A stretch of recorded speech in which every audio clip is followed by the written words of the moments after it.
আসসালামু আলাইকুম। আগামী ৩রা অক্টোবর ভারতের সল্ট লেকে ভারতের মুখোমুখি হতে যাচ্ছে ব্রাজিল, যেটা সাবকন্টিনেন্টের ফুটবল ইতিহাসে একটা অনেক বড় ঘটনা। এবং all India football federation, even যারা আসলে মধ্যস্থতাকারী প্রতিষ্ঠান ছিল সেই জায়গাতে বেস্ট 11 তাদের নাম, তাদের প্রত্যেককে অবশ্যই অভিনন্দন জানাতে হয়, যে কারণ এরকম একটা অসম্ভব কাজকে তারা সম্ভব করতে পেরেছে।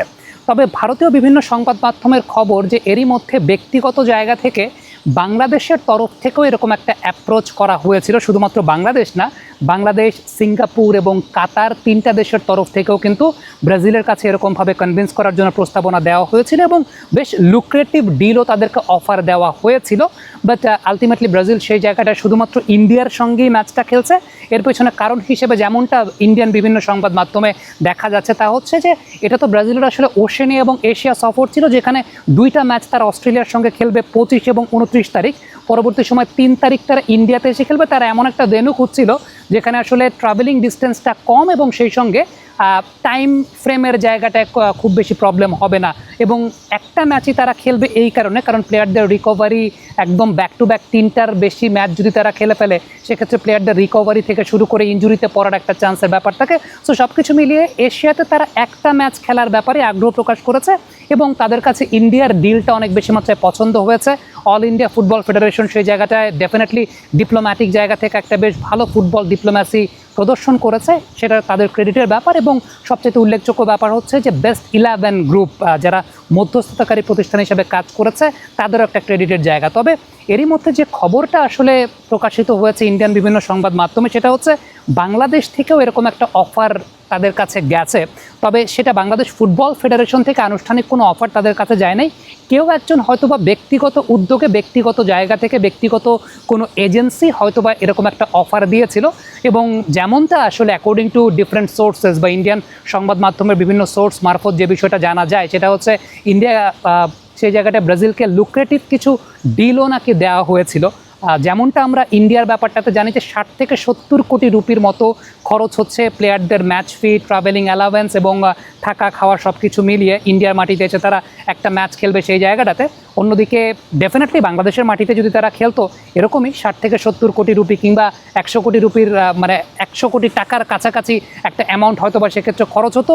কেউ একজন হয়তোবা ব্যক্তিগত জায়গা থেকে সে রিস্কটা নেওয়ার চেষ্টা করেছিলেন, আমরা এখনও জানি না। কারণ ইন্ডিয়ান সংবাদ মাধ্যমগুলোতে আসলে এরকম বা কোনো স্পেসিফিক কোনো এজেন্সি বা স্পেসিফিক কোনো অর্গানাইজেশনের নামটা প্রকাশিত হয় নাই।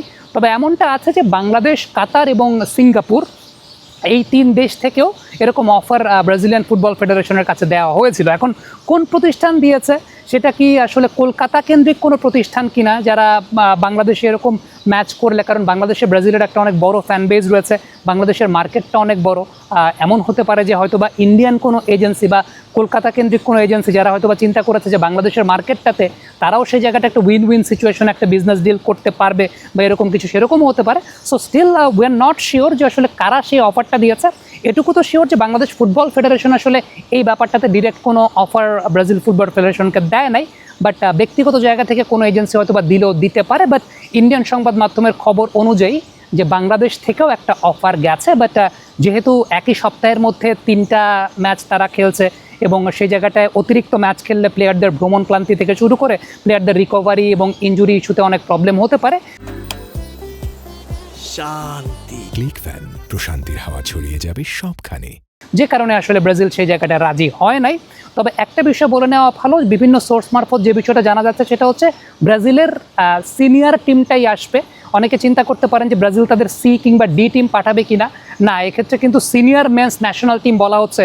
তার মানে ধরে নেওয়াই যাচ্ছে যে ভিনিসিয়াস জুনিয়র কিংবা মানে মেইন স্ট্রিম টিম যেটা ব্রুনো গিমারেজ যারা আছেন, সেই টিমটাই হয়তো বা আসবে বা তারাই আসবে বলেই মনে হচ্ছে। মানে সিনিয়র মেন্স ইন্টারন্যাশনাল টিম মানে হচ্ছে যে আপনি ইউ আর বাউন্ড টু মানে প্লে ইউর বেস্ট টিম। যেহেতু অলরেডি অ্যানাউন্সমেন্টটা হয়ে গেছে যে সিনিয়র মেন্স ন্যাশনাল টিম, তার মানে ব্রাজিলের বেস্ট টিমটাই আসছে। এবং ডেফিনেটলি ইন্ডিয়ান ফুটবলারদের জন্য এটা একটা মানে অনেক বড় এক্সপিরিয়েন্সের জায়গা।